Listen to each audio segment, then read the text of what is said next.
I am Amalia Corby-Edwards, Senior Federal and Legislative Affairs Officers in the Public Interest Directorate at APA.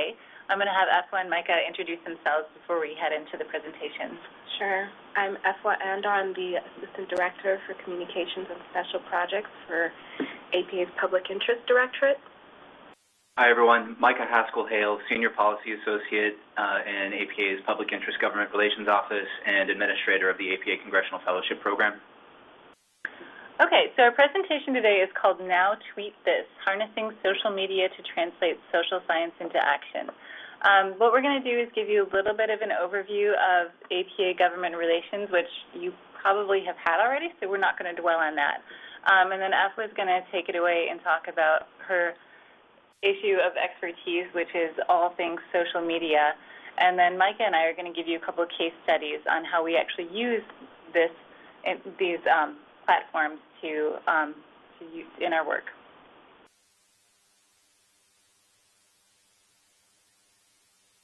So at APA we have two different types of policy efforts. One is the Guild organization, so that's the 501(c)(3), the practice organization, and the APA Education Advocacy Trust. We're part of the 501(c)(3), which is the nonprofit side of APA. There's an Education Government Relations Office, which advocates for psychology and education. They work on both K-12 and post-secondary education. There's the Science Government Relations Office, which advocates for psychological science throughout in all government funding, essentially. And we're public interest. So public interest uses psychological science to advocate for social justice issues.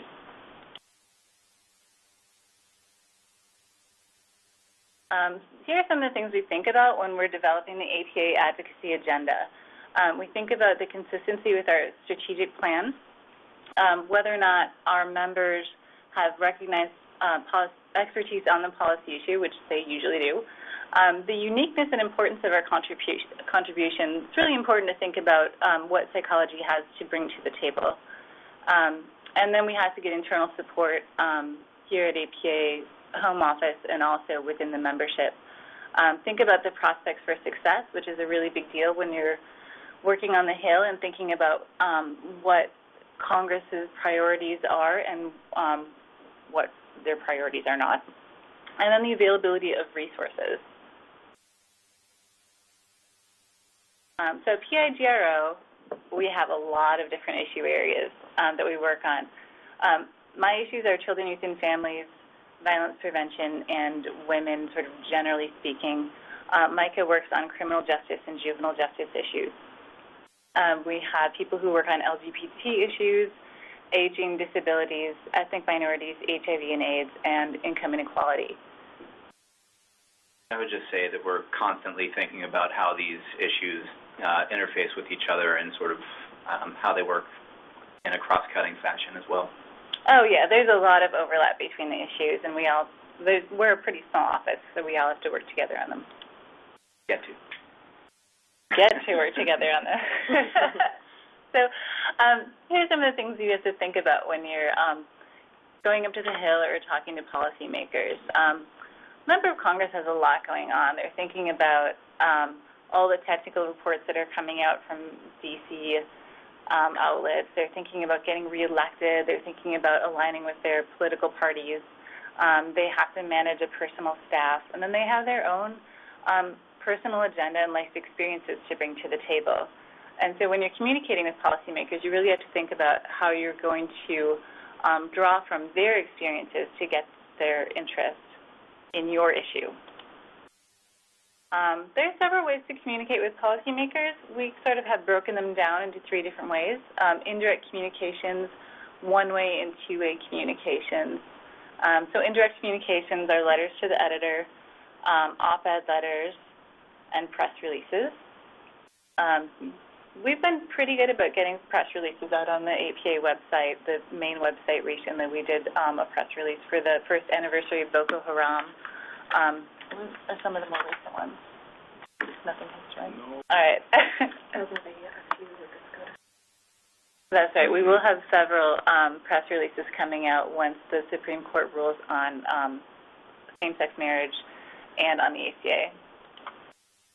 One-way communication, emails, letters, which we send out letters from APA generally, but I think personal letters from constituents have a harder time getting through. I think emails and phone calls are a little bit more direct and get a little bit more attention. And then there's two-way communication. Getting a visit with your member of Congress or their staff is a really great way to bend their ear and talk about your personal experiences and your expertise as a psychologist. Site visits, if you can get a member of Congress or their staff to come out to visit your program or your site. And we actually just heard this morning that our colleagues in the Education Government Relations Office got Chaka Fatah from the Philadelphia area to visit a graduate psychology education site, which is sort of a big get for us, so we're extremely excited to hear about that. Here in D.C., there are a lot of receptions out in the districts, town hall meetings, and then there are hearings and briefings. One of the ways that our members can get involved in APA advocacy, which is a very easy way for you guys to get involved, is our Federal Action Network. It's a communication tool that you sign up for, and you would get emails from our different directorates on our advocacy initiatives, and all you have to do is click and fill in your information, and it sends out a letter to your member of Congress. Some of the other ways that we communicate with both members of Congress and to the public are through our Twitter accounts, our Facebook page, and our Psychology Benefit Society blog, the public interest specific blog, where we talk about all of the work we do on social justice issues, and not just in the Government Relations Office, but in public interest generally. So now I'm going to turn it over to Efua, and she's going to talk more generally about social media. Sure. Thank you. Good morning. Thank you, everybody, for attending. So this is just a quick primer on social media, and I hope I don't go too fast, but we do have a lot to cover, but I'm sure we'll address anything I missed during the questions portion of the presentation. So just to kick it off, you really want to think about social media having 4 C's, and those C's consist of content, conversations, communities, and collaboration. So we'll just go through each one. I'm sure each of you have heard the term content is king, and that is very true on social media. If you want to have a following, you need to offer valuable content to your followers that's easy to share and sticky. And when I say sticky, it's kind of a buzzword, but it literally means that it stays in the brain, it stays in the mind. It's a little bit provocative. It might arouse your followers' curiosity, and it gives them incentive to keep coming back to you as a content producer. So that's content. Also, obviously, the keyword in social media is social. So social media obviously involves having conversations, and that obviously means talking and listening and sharing information. You definitely don't want to get on your social media account and just have a monologue. Broadcasting one way on social media isn't usually effective. You want to be interactive with the people who follow you, and this is kind of a way that you make connections and build consensus around an issue. So definitely when you're looking at your social media strategy, you want to think about ways in which you can get your followers to interact with the message that you are sending them. Communities. Social media obviously has kind of revolutionized the way that we communicate around the world, and it's really allowed us to make connections with people on other sides of the globe and build coalitions around issues and interests and passions that we may share that we may not have known before. And you think about the ways in which communities have galvanized around certain issues.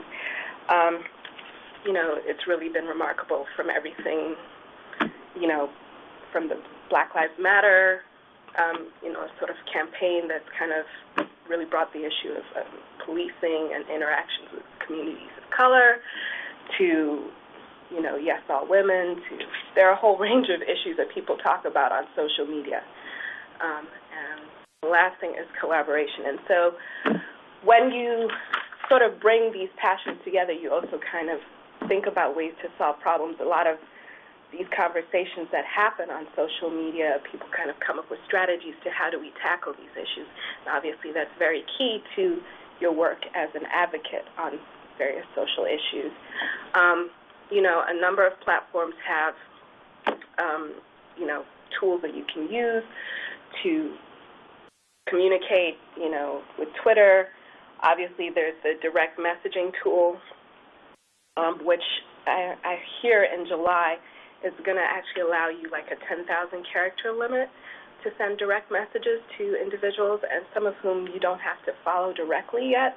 So that's a great way to send a message to someone to really think about how do we tackle this problem outside of the sort of somewhat limited 140 characters that you would have on a regular tweet. And, you know, same thing with Facebook. You can have private messaging groups on Facebook and other platforms. You know, there are a whole range of platforms. I'll focus on three main ones, but, you know, social media is kind of evolving every day, so there are a variety of tools that you'll have at your disposal. So the main one that I'm going to tackle first is Facebook. And I'm pretty sure all of you have a Facebook page. It's probably like the OG original gangster of social media platforms. But, yeah, you know, pretty much I think they say at least 29% of, you know, the global online population has a Facebook account. So that's a lot of people. And what works on Facebook is short conversational posts. You know, you do want to try and post fairly regularly, at least once a day, you know, and you can send messages, you can post updates, links, photos, you can promote your events, you know, if you're having a briefing or a hearing, or even if you're just having like a general quick meeting to talk about strategy and issues around a certain topic, you would use Facebook to promote that. And also, Facebook, you use it to interact with your community. So this is a great listening tool, really find out what your followers care about, what are some of the issues that they are grappling with, and how you can maximize those for opportunities in your advocacy efforts. The other one, and I'm sure most of you are familiar with this, is Twitter. And as I mentioned, Twitter has a very, very limited number of characters that you can use. So it's 140 characters or less. These are very short posts. We've actually found in our own experience that what works on Twitter is to try and aim for 120, which I know sounds like almost nothing, but you want to leave a little room for people who want to retweet your message or, you know, respond, and so that your message doesn't get cut off or that they have to, like, editorialize. You know, I think some of the things that they're doing with direct messaging will hopefully help in the future, where you can have, like, a little bit of a longer conversation with someone off the main Twitter page. But for now, you definitely want to think about how do you maximize those characters. And, you know, some of the things you can post on Twitter, which we do often, is we'll share action alerts coming out of PIGRO, press releases. Images and videos are critical for sharing on Twitter. In fact, I was in on a webinar by Guy Kawasaki, who's a little bit of a social media guru, and he said that including an image in your tweet is likely to increase your engagement by about 200%. And if you think about what the average person sees when they're in their Twitter account and they're scrolling down their feed, obviously it's just human nature. Your eyes are going to rest on a graphic or a video or some kind of dynamic content. So think about, you know, including images in your tweet, and that way you can also kind of maximize on your characters. If you have an image that combines some text with your message, that can kind of amplify your message as well. And videos are also becoming, you know, a huge part of Twitter. Obviously, Vines are these 6-second videos that you can take, from various events, but a new thing that's kind of coming out is Periscope, which you may have heard of, which is live streaming to Twitter, and, that could be great for your events. If you have a big get like a Chaka Fatah and you're able to live stream him speaking at your event, that could really be engaging for your followers. Obviously, Twitter, as we mentioned, you can use your network on Twitter. There are a variety of things you can do. You can obviously tweet directly to your allies and partners and members of Congress. You would also benefit from following lists, some that you can create, some that have already been created already. I think we follow a number of lists. We obviously follow members of Congress. We follow stuff like social justice issues, juvenile justice issues. We follow media outlets. So that's a great way to sort of curate some of the information that may relate to the topic that you're advocating about. And then, of course, I mentioned the direct message function, which, will hopefully help to amplify your strategizing with potential partners around advocacy issues. The other tool that you may benefit from using on Twitter is the tweet chat. And basically, a tweet chat is exactly what it sounds like. Someone will pick a time and a day and say, okay, from 2 to 3 p.m. on Monday the 24th, we're going to talk about Black Lives Matter. And, please then, please follow these accounts, please follow this hashtag, and give your input. Now, this is a great way to get visibility. Usually when we engage in a tweet chat, and some of the tweet chats that we've engaged in have been around issues that, our office is focused on. So, for instance, health disparities, HIV/AIDS and testing, and, early childhood is really popular. Yeah. Early childhood. Oh, and the Family Medical Leave Act. I think Rosa DeLauro did one too. Usually when we engage in those things, and we share the activities that GRO has been doing, we share any resources that we may have. We've seen a bump in followers. We've actually also seen people tweet at us directly reminding us to partake in following tweet chats. Sometimes they occur on a monthly or even a weekly basis. And then, of course, I'm sure you are all aware of the term trending topic, but those are usually the keywords or the hashtags that appear on the left-hand side of your page in Twitter, and those are the things that are getting the most sort of engagement on Twitter. For instance, let's see, what was a good one? Okay, so I guess on Wednesday or Thursday of last week, obviously, the tragic events in Charleston, the Charleston shooting was a major trending topic. I think it was the #1 trending topic on Twitter. And, we tweeted out using that hashtag resources that we have on how to deal with trauma and stress in the aftermath of a tragic event like a shooting or an act of terrorism.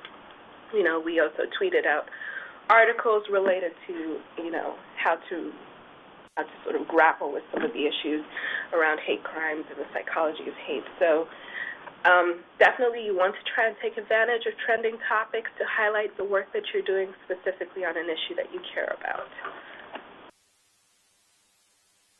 Okay, so blogging, and this one is kind of my favorite because I help to administer PI's blog, psychologybenefits.org or Psychology Benefits Society.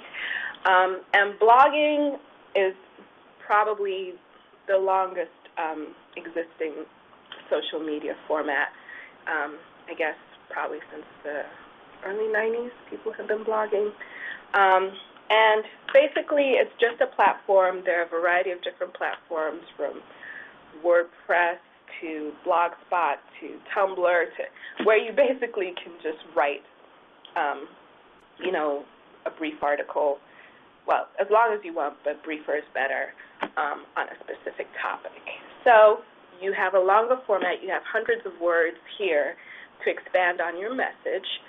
But, you know, you definitely don't want to just write without a strategy or, you know, a real thought process in place. You know, you want to think about the ways in which people process web writing. And, you know, if you're thinking of aiming your message to a more general or broader public, you want to think about getting out of that academic tone, which I feel like a lot of psychologists kind of lapse into, which is completely understandable because that's what they do. But think about using stuff like active voice, being a little bit more conversational. You want to use a catchy headline. First of all, how does someone get to your blog post? You know, hopefully they've done a search and maybe your headline pops up in their search results. If it's a sort of really long, drawn-out, dry headline, they're unlikely to click on it. You want to do something that's going to arouse their curiosity. Things that work well are things like lists, you know, 5 reasons we need to act on juvenile justice reform. Think about ways in which you can kind of ask a provocative question. What's your congressperson doing on juvenile justice? You know, how juvenile justice reform could affect your child. You know, you want to make it sort of, you know, you want to draw them in. So the headline, you want to think of it as sort of like the promise, you know, the sort of hook.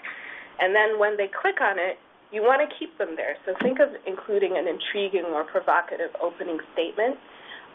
We've seen things that work well are, you know, using a sort of like question or a quote or a pretty devastating statistic.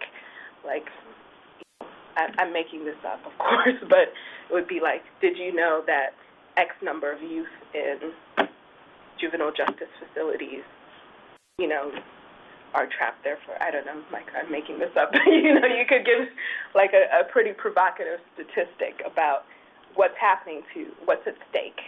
And then you also want to think about your major points in your blog post and how to end it with a strong call to action. You've given your audience the information. Now what do you want them to do with it? You know, support our bill or call your congressman or congresswoman. And then another way, you know, this is still social media, so think about some ways to encourage comments or feedback, whether that's asking a number of questions of your readers and just encouraging them to sort of reflect on the information that you've given them. And, of course, you want to make your post shareable. So please, when you're choosing a platform to blog on, make sure that you have social media buttons at the bottom of your blog post so that they can be easily shared. And the basic ones are obviously Facebook and Twitter. You know, we have, I think, Pinterest, you know, a variety of different social media buttons that you can click on. And then, of course, you also want to publicize your own content on your own social media platforms. So definitely think about using those. So here are just some very basic things, and this would probably work for any messaging that you do on advocacy, but you need to know your audience. So who is your message for? You know, Amalia had a great image of your legislator, and what are their priorities? What are the things they're grappling with? Same thing when you're thinking of communicating to the general public. You know, everyone has their own sort of priorities and things that they're grappling with. You need to think about how you incentivize your content for your audience, and how to sort of hone in and grab them where it sort of like really gets them, you know, whether it's sort of on an emotional level or just on a sort of moral level, how you can get them to care about the issue that you are advocating on. And, of course, and I'm just reiterating this, the content has to be valuable, you know, and that's how you get them to keep coming back to you. Keywords and hashtags. Keywords, obviously, this works for almost every platform, whether it's blogging, Facebook, you know, other social media. Hashtags is probably more of a Twitter thing, although I do believe Facebook is using hashtags more. But these are really the ways in which that you get found on social media. I already mentioned to you trending topics, which often tend to be hashtags, and these are the ways that you get some visibility on social media. You can create your own hashtag, but if you really want to get something going, it's probably a better idea to create your own hashtag, but also use established hashtags to sort of get a little visibility. I already told you about the importance of using graphics. This is dynamic content that will engage your reader, hopefully keep them coming back, and hopefully will be shareable. We've seen things like infographics that tend to get retweeted all the time.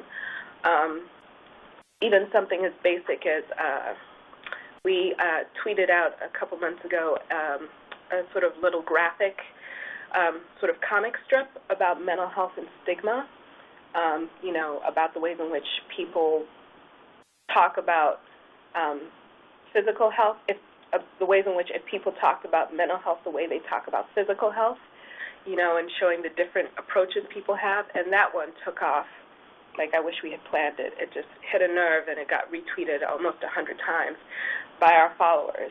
So things like that can hit a nerve. And then the other thing about social media is you want to have a little bit of a personality. You want to be genuine, likable, responsive. You also want to be seen as a little bit of an authority on the topic that you're discussing. So really think about trying to be a little bit engaging on social media. Obviously, there are some creative headlines that you can use, engaging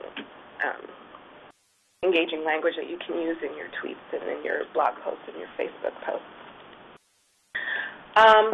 Also, thinking about framing your message.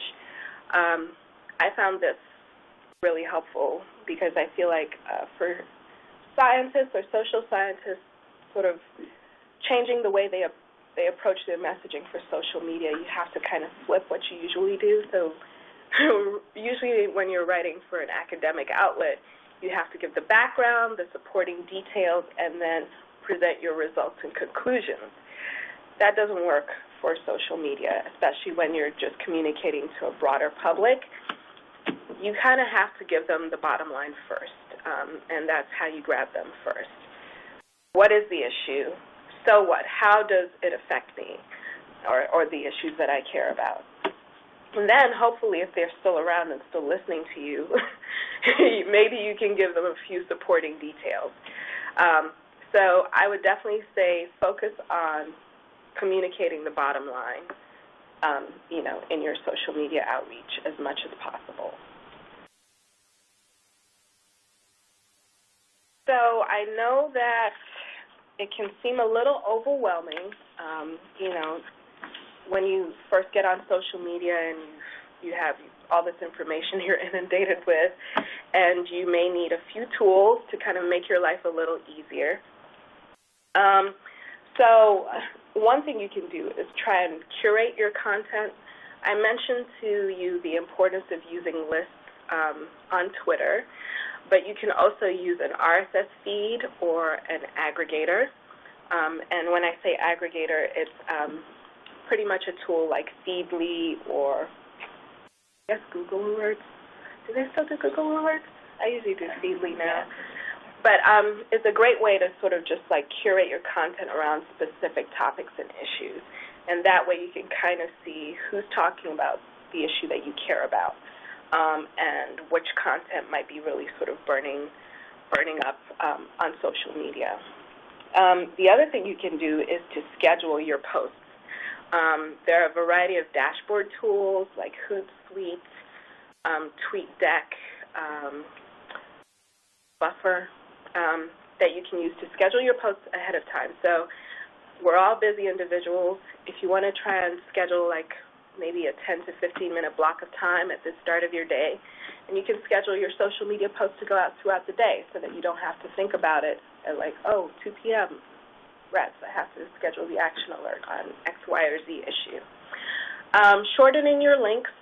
Twitter will do this automatically for you, but I also like using a tool like Bitly, which actually allows us to customize our links, and basically it'll take like a long URL and shorten it down to about 20 characters. So that's a way to sort of get around the 140-character limit in Twitter. Curating your content. This is actually something that I see more and more people do, especially around issues of advocacy. So, for instance, if an organization has a tweet chat, they may use a tool like Storify, where they actually create a narrative and they archive tweets around the topic. So I think we engaged in one on the, I want to say it was paid family leave, and we got quoted, and they share it on their social media, and you can retweet it.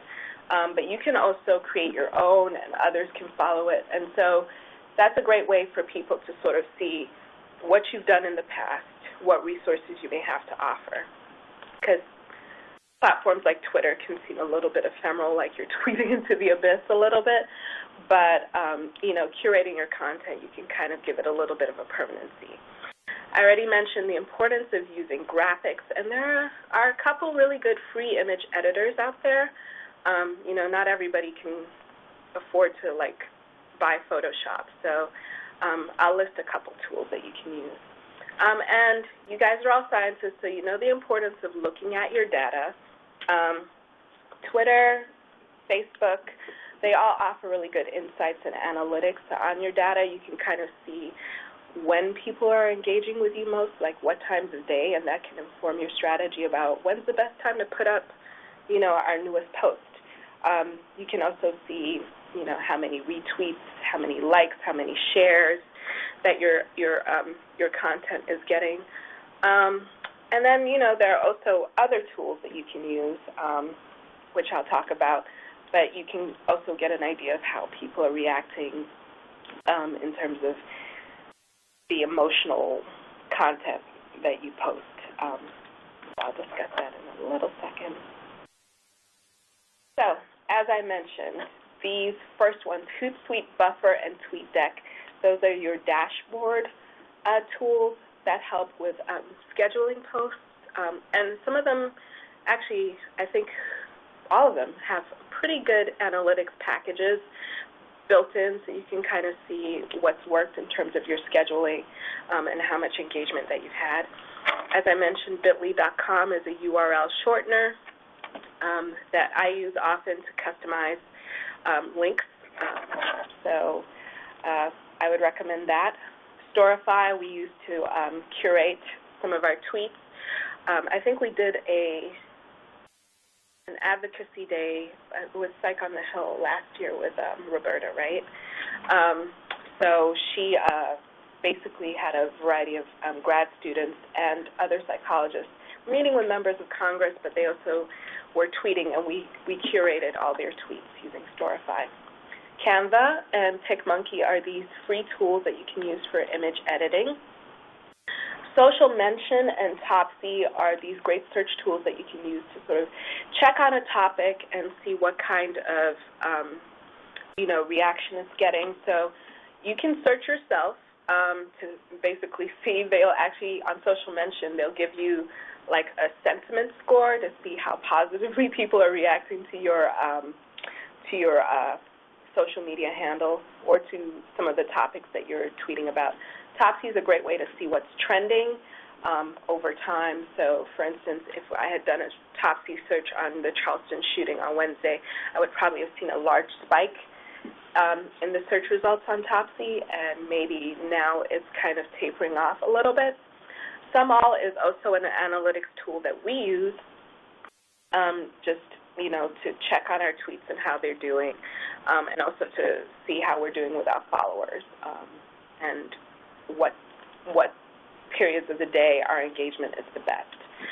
I would encourage you guys to keep looking on platforms like SlideShare or YouTube for tutorials on social media.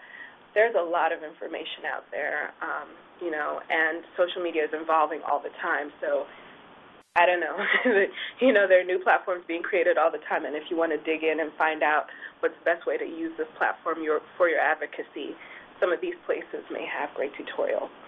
And lastly, one tool that we have kind of dipped our toe in and that we've seen a lot of advocacy groups using is Thunderclap.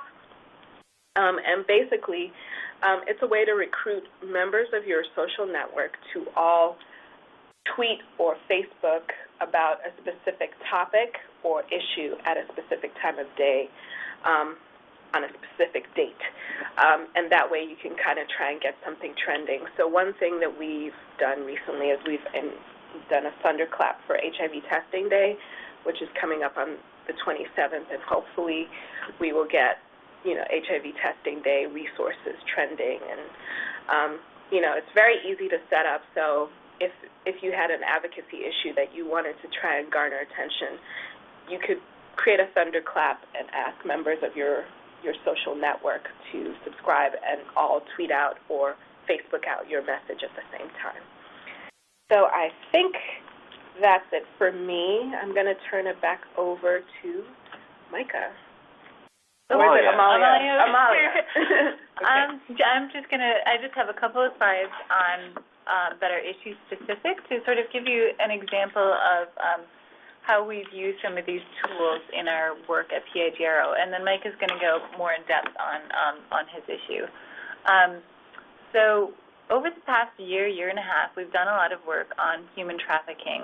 It's an issue that has received a lot of attention both by Congress and the media and by advocacy groups. It's something that seems to be growing in prevalence, and that's pretty disturbing. So people are trying to advocate for stronger legislation and availability of services and funding for victims of trafficking. So APA put together a report last year. There was a task force on trafficking of women and girls in the Public Interest Directorate. Several members participated in this task force and did a review of the literature and the work that psychologists have done on this issue. What they found is that trafficked persons experience severe and potentially life-threatening physical and mental health consequences. Public awareness and understanding of this crime are essential for the success of these efforts. Psychologists have a meaningful role to play in advocacy research and provision of clinical services. And given the availability of services, survivors have the opportunity to heal. So these are some of the ways in which we integrated social media into our activities. We took that resolution on trafficking of women and girls, and we took it to the Hill. We had 40 members of the leadership in women's psychology, or women's, I think I messed up that acronym, who came to the Hill. We talked to them about advocacy and how to talk to members of Congress and their staff.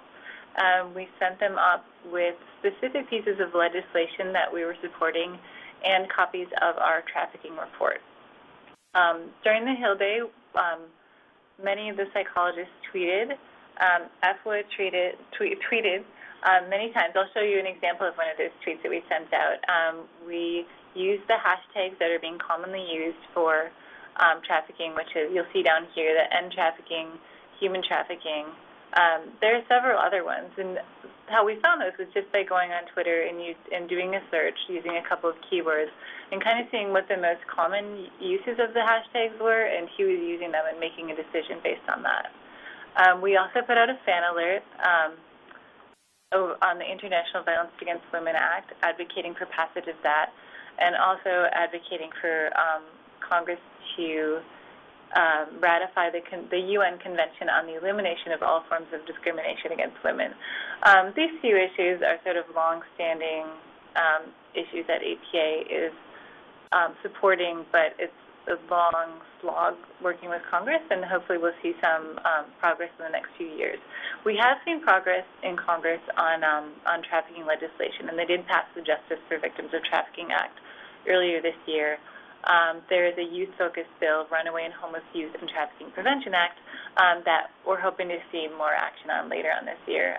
But that depends on continued advocacy and continued interest of Congress. So we did a PI blog. Dr. Cada and Efua put much of it together on all of APA's activities on the kidnapping of the girls in Nigeria by Boko Haram, which is very closely tied to this issue of human trafficking. And then we also worked on a press release, which went onto the APA homepage on the one-year anniversary of these kidnappings. So just to show you an example of one of the tweets that we sent out, this is the APA Public Interest tweet. These are 3 of our members with Senator Rob Portman talking about trafficking legislation. And they were all happy to have their pictures on Twitter, and they had a great opportunity to meet directly with their member of Congress. So it was a really good day. Here's the blog that Efua and Dr. Cada put together. And you could probably speak a little, I don't know if you remember this one, it's a little old. But basically there's some background issues, what the psychological implications of this event would be for the girls and their families, and what psychologists can do to help, and then what APA was doing. So this is a great way to sort of publicize our efforts and also raise awareness and hopefully spur other people onto action. Do you have anything to add to that? Well, I appreciate you giving me so much credit, but it was really a group effort within PI. I think we worked with GRO and also with the Women's Programs Office, but we were able to recruit a number of psychologists to actually answer a lot of the questions about the trauma for the girls and their families and their mental health needs, and what could be done on an advocacy basis. And we did also try and have a pretty strong call to action at the bottom, just for our members and for other members of the public. So, yeah, I think, and for the anniversary, we worked on something similar. Yeah, right? Yeah, I think we updated the blog post. Yeah. So now I'm going to turn it over to Micah. Finally, you get to speak. And he's going to talk about criminal and juvenile justice. Hi again, everybody. Micah Haskell-Hoehl with the Public Interest Government Relations Office. Happy to be talking over the phone instead of doing an interpretive dance, which I was a little bit concerned about. That's nice. We'll spare you guys that. So I come at these issues from a very personal place. I went to school in an inner-city public school system, so saw a lot of things around me growing up, a lot of kids who didn't actually graduate from high school, who, you saw one day and didn't see the following day because they might be at Schumann, which is the Juvenile Justice facility in Pittsburgh. So I'm really grateful to have an opportunity to talk to you all about some of the work that we're doing at APA on juvenile and criminal justice at this time. Last session of Congress was the 113th Congress, and very surprising, very, very late in the session, there was a bipartisan Senate bill to reauthorize the main federal law that guides the federal investment in the nation's juvenile justice systems. That is the Juvenile Justice and Delinquency Prevention Act, or JJDPA, as you can see at the top there. So that bill was S2999. And then we sort of knew as an advocacy community here in D.C. that Congress was thinking a little bit more about these issues. And we got, here at APA, we started to get a little bit more busy with getting our advocacy priorities around the JJDPA together so that we could take some action around the reintroduction of the legislation in the 114th Congress, the current Congress. And that bill was introduced in late April and is on the right, and that's bill number S1169. In both of these pieces of legislation, there were some good mental and behavioral health provisions. Amalia talked earlier about how we think about the way that we're going to get involved in legislative activities. There are lots of groups at the table who are doing great work around juvenile justice, and one of the main places where we can bring something unique to the table is through mental and behavioral health and the expertise that APA members bring around that specific area of in the juvenile justice system. So in both of the bills, there were provisions that were really good provisions around mental and behavioral health, adding the administrator of SAMHSA to the Federal Coordinating Council for Juvenile Justice, requiring state advisory groups authorized by the legislation to include a mental and behavioral health professional. Those are the groups that guide every state's investment in juvenile justice practice and policy. Provision to direct states to plan for the provision of evidence-based mental and behavioral health screening, assessment, treatment planning, and treatment. It doesn't require that, but it doesn't require the actual screening, assessment, and treatment, but it requires planning for. And then also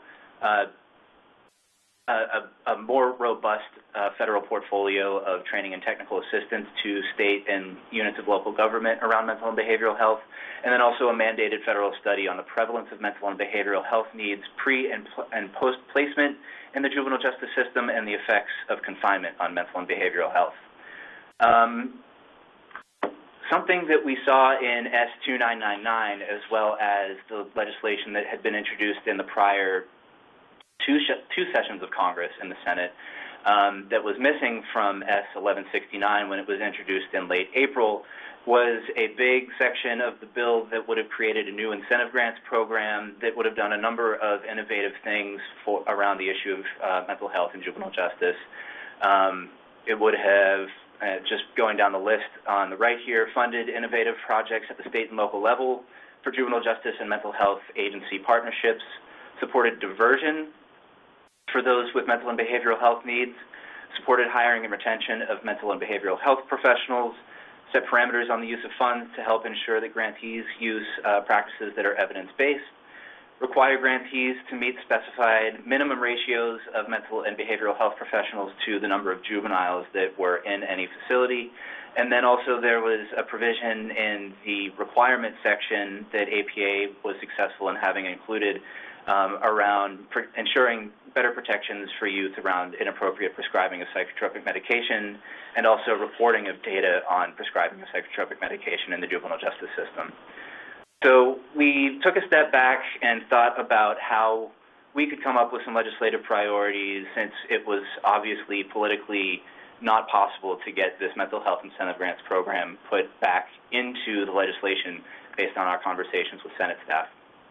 So we came up with a number of ideas in talking among staff here and the experts among our membership and governance. And one that I wanted to highlight was that we wanted to give the bill a stronger emphasis on diversion for youth with mental and behavioral health needs.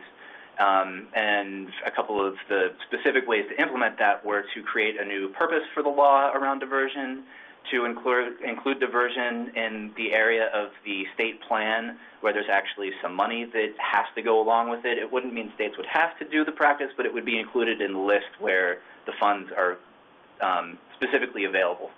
And then also to direct the Office of Juvenile Justice and Delinquency Prevention to study and disseminate information on effective practices around diversion. So this is really just sort of a hypothetical case, because whereas maybe a month and a half ago we thought that there was going to be a lot of activity around this bill, Congress being Congress has taken up lots of other priorities. There have been fights about electronic surveillance and about the trade negotiations, and this legislation has been put on the back burner. So this is really more of a walkthrough of the way that we think about trying to mobilize our grassroots through APA's Federal Action Network. So the questions that we ask ourselves are, who do we want to target? So we thought we would want outreach by psychologists and graduate students to members of the Senate Judiciary Committee, and the states that are represented on that committee are listed so that you can see whether or not you might be targeted by this outreach. The message that we would ask our members to give to Congress would either be phone calls or email messages prompted by APA's Federal Action Network.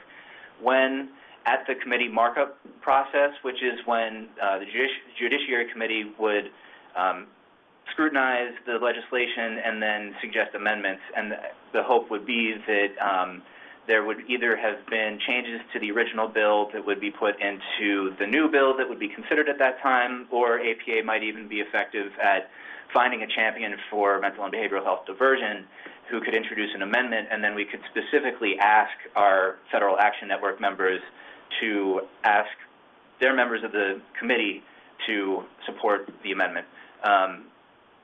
So again, that at the bottom there, that is what our message would be. And again, this is just a hypothetical case. This isn't really happening now. We will keep our fingers crossed that you may see something like this come across the Federal Action Network soon. Also, we get to hijack the great network of people that Efua has been instrumental in putting together on PI's social media, and she's great about tweeting out all of our action alerts anytime that we have something. She's great about just sending it right out pretty much every single time.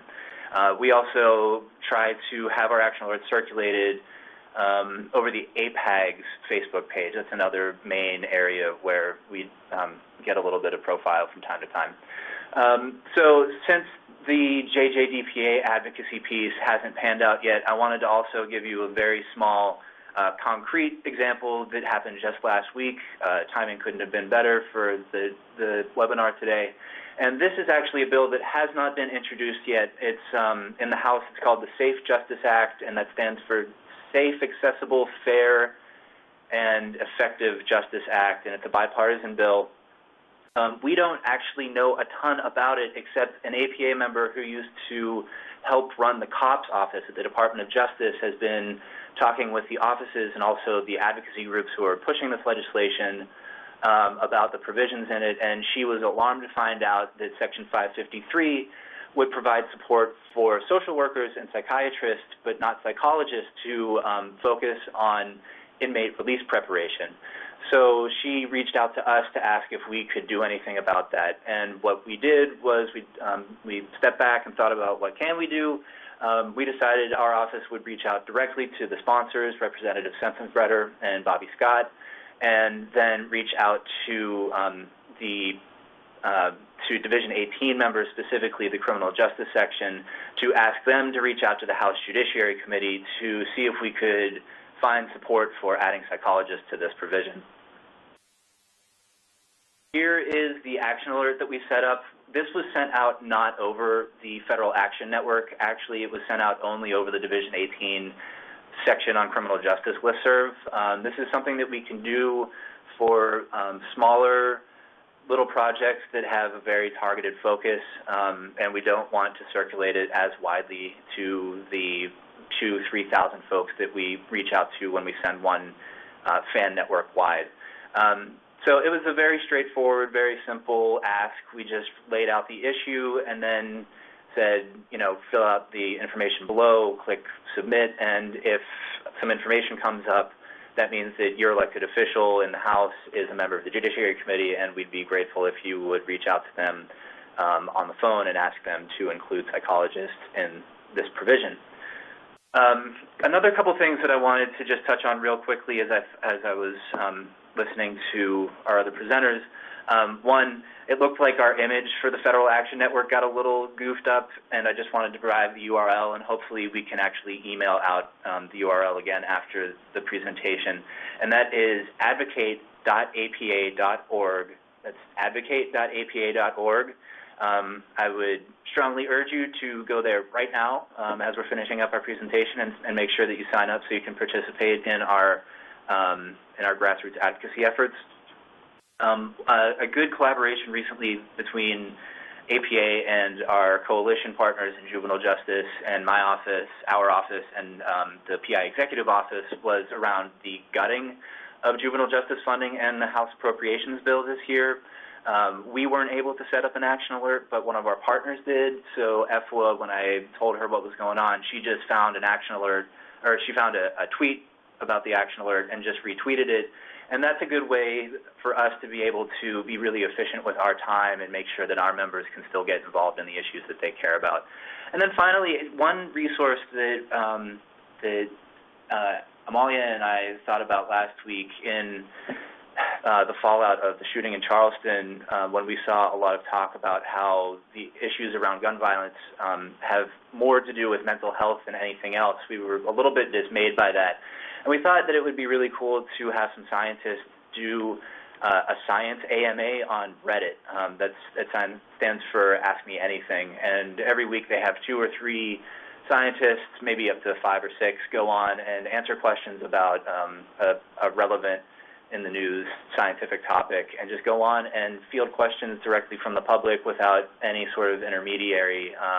It's just a really interesting way to be able to sway public opinion, even just a little bit, around something that maybe doesn't seem super obvious. And that's just another avenue that we wanted to suggest to you all as a potential to get the message out about the good work that you're doing. So I think that pretty much does it for us. We have really run it down to the wire here. We are hoping that there may still be a few minutes for questions, but I guess, Megan, you'll let us know. Please feel free to contact any of us about anything that we've talked about. And I would just put in a plug also for getting involved with the work of our offices. We really rely on APA membership and governance to tell us how to do our jobs more effectively and what we should be advocating on. So thank you very much for your time, and it's been great to be with you. Great. Thank you all so much for joining us and for sharing all of that information. It was all perfect, I think, and really relevant to what we do as a division, and hopefully information that our student members will particularly be interested in. And just as a plug for those of you who are watching and listening, to follow us on Twitter, the APLS Student Committee. We have a Twitter and a Facebook and all of that good stuff. We're working on developing a blog, which will hopefully get off the ground in the fall. And of course, please follow the APA Public Interest account on Twitter. They obviously have a lot of really good stuff going on that is of interest to all of us. I'm looking at the chat option, and I'm not seeing any questions coming in. So I'm guessing that maybe you just answered every question anyone could possibly. We'll go with that. But yeah, thank you so much for providing your email addresses. Hopefully people will feel welcome to use them, and of course to email the student account at any time. That's aplsstudents@gmail.com. And please sign up for the Federal Action Network at the link that Micah just provided. It's obviously really important and does a lot of great work that I think we definitely should all be involved in. But so with that, I think I will wrap up and thank you all again so much for joining us, and hope that everyone who wasn't able to join us here will be able to watch the recording later on. Thank you, Megan. Thank you. Thanks a lot, you guys.